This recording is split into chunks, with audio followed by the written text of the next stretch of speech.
За та бүхэндээ өнөөдөр Дорнот аймгийн хөгжим дараалал театрын залуу дуучин соёлын төвөөрөө ажилладан төгссөн сайхантай тэгтээ 1962 онд Монголын араадууд бичүүлсэн Дорнот нутгийн уугуул нэрт хөгжмийн зохиолч Дарам Загдугаан хөгжим төрөдөр цонш шүлэг анхных нь дуулж араадууд бичүүлсэн Палан гэж дуучин нэг нарын дуулсан Чимийн мэтгий Мартара гэдэг дууг нэлээд дээр үеийн дуу гэдэг одоо бас өнөөдөр тоглож та бүхэнд сонсох гэж байна.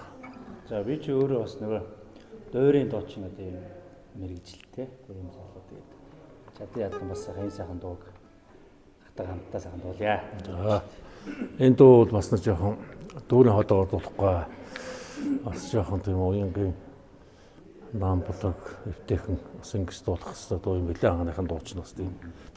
За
no more.